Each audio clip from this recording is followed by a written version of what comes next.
আসসালামু আলাইকুম। সংবাদে আপনাদের সবাইকে স্বাগতম জানাচ্ছি। আমি তানভীর হাসান। শুরুতেই সংবাদ শিরোনাম। 10 বছরে ইউক্রেনকে 100 রাফাল যুদ্ধবিমান দেবে ফ্রান্স। এপস্টেইনের নথি প্রকাশের পক্ষে হঠাৎ কেন অবস্থান নিলেন ট্রাম্প? খাশোগি হত্যাকাণ্ডের পর প্রথমবার হোয়াইট হাউসে যাচ্ছেন সৌদি যুবরাজ। 10 বছরে ইউক্রেনকে 100 রাফাল যুদ্ধবিমান দেবে ফ্রান্স। ইউক্রেনের প্রতিরক্ষা সক্ষমতা বাড়াতে দেশটিকে সর্বোচ্চ 100টি উন্নত মানের রাফাল যুদ্ধবিমান সরবরাহ করার পরিকল্পনা ঘোষণা করেছে ফ্রান্স।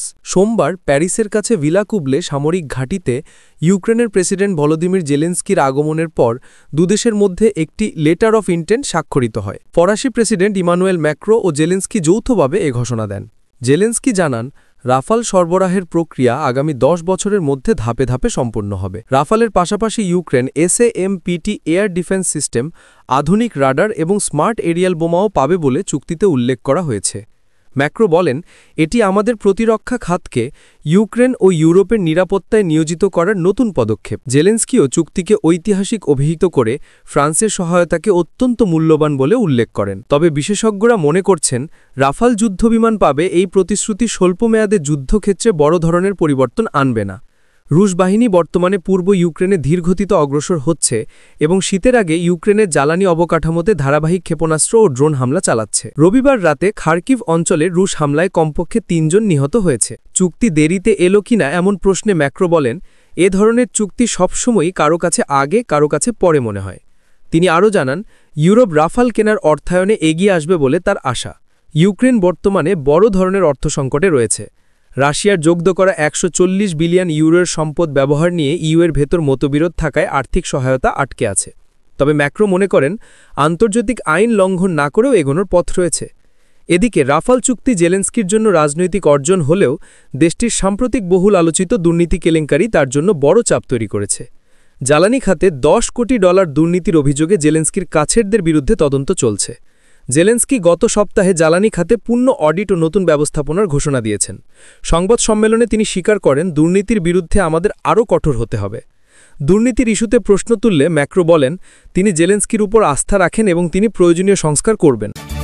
এপস্টেইনের নথি প্রকাশের পক্ষে হঠাৎ কেন অবস্থান নিলেন ট্রাম্প? যৌন নিপীড়ন ও নারী পাচারের দায়ে দোষী সাব্যস্ত কুখ্যাত জেফ্রি এপস্টেইনের নথিগুলো প্রকাশের পক্ষে ভোট দিতে মার্কিন প্রতিনিধি পরিষদের রিপাবলিকান পার্টির সদস্যদের প্রতি আহ্বান জানিয়েছেন যুক্তরাষ্ট্রের প্রেসিডেন্ট ডোনাল্ড ট্রাম্প। এর মধ্য দিয়ে আগের অবস্থান থেকে সরে এসে সম্পূর্ণ বিপরীতধর্মী অবস্থান নিয়েছেন তিনি। গতকাল রোববার রাতে নিজের মালিকানাধীন সামাজিক যোগাযোগ মাধ্যম ট্রুথ সোশ্যালে দেওয়া পোস্টে ট্রাম্প লিখেছেন, প্রতিনিধি পরিষদের রিপাবলিকান পার্টির সদস্যদের এপস্টেইনের নথি প্রকাশের পক্ষে ভোট দেওয়া উচিত, কারণ আমাদের লুকানোর কিছুই নেই। কয়েকদিন ধরে ট্রাম্প প্রয়াত এপস্টেইনের নথি প্রকাশ সংক্রান্ত প্রস্তাবের বিরুদ্ধে অবস্থান জানিয়ে আসছিলেন।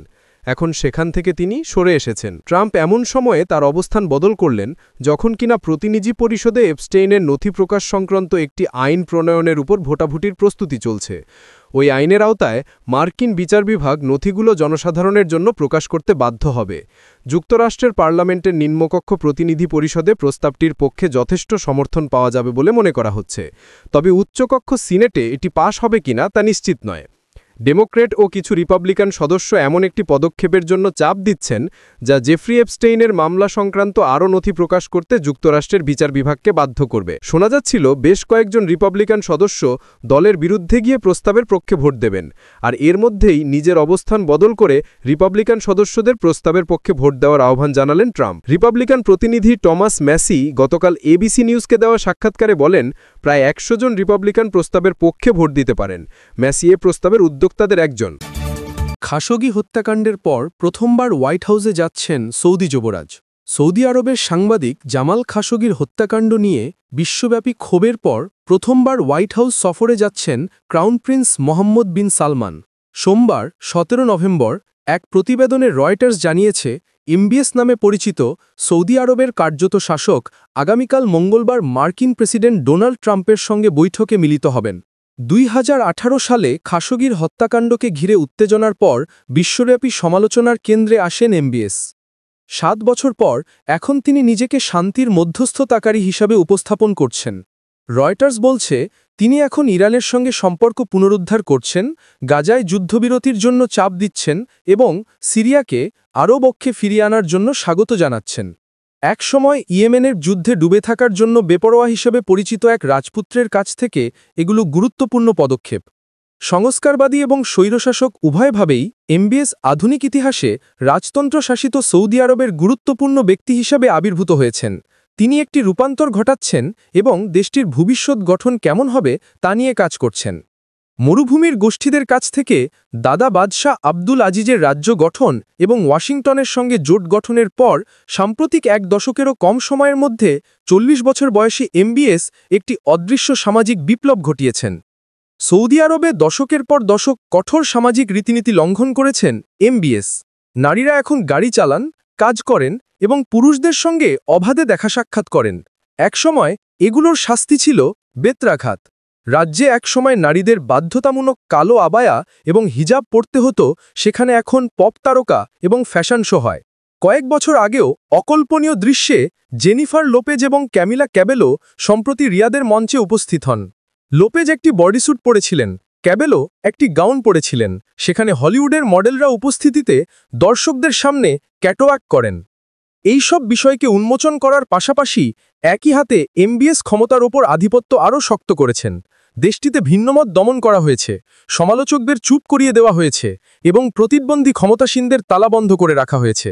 তৎকালীন মার্কিন প্রেসিডেন্ট জো বাইডেন বলেছিলেন, খাশোগি হত্যাকাণ্ডের কারণে সৌদি আরবকে একঘরে করে দেওয়া উচিত, কিন্তু ওয়াশিংটন শেষ পর্যন্ত সম্পর্ক বজায় রেখেই চলেছে। 2025 সালে হোয়াইট হাউসে ট্রাম্পের প্রত্যাবর্তন সৌদি মার্কিন লেনদেনের উষ্ণতা ফিরিয়ে আনে। সৌদি আরব এখন $600 বিলিয়ন বিনিয়োগের প্রতিশ্রুতি দিয়েছে। যুক্তরাষ্ট্রের কাছ থেকে দেশটি বেশ কিছু F-35 যুদ্ধবিমান কিনবে বলেও খবর আসছে। ওয়াশিংটনের আরব উপসাগরীয় রাষ্ট্র ইনস্টিটিউটের প্রধান ডগলাস এ সিলিমান বলেছেন, খাশোগির কথা ভুলে যাওয়া হয়নি, কিন্তু দুটি গুরুত্বপূর্ণ রাষ্ট্রের মধ্যে সম্পর্ক কি কেবল একটি ঘটনার ওপর ভিত্তি করে তৈরি করা উচিত, নাকি যুক্তরাষ্ট্র বা সৌদি আরবের বৃহত্তর স্বার্থকে সামনে এগিয়ে নেওয়ার কথা বিবেচনায় রাখতে হবে। রয়টার্স জানিয়েছে, এমবিএস যখন ওয়াশিংটনে অবতরণ করবেন তখন তাকে ভবিষ্যৎ রাজার মতো জাঁকজমকপূর্ণভাবে অভ্যর্থনা জানানো হবে।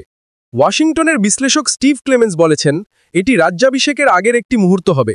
তিনি ইঙ্গিত দিচ্ছেন, রাজ্যের ভবিষ্যৎ এখন এই তরুণ রাজপুত্রের হাতে।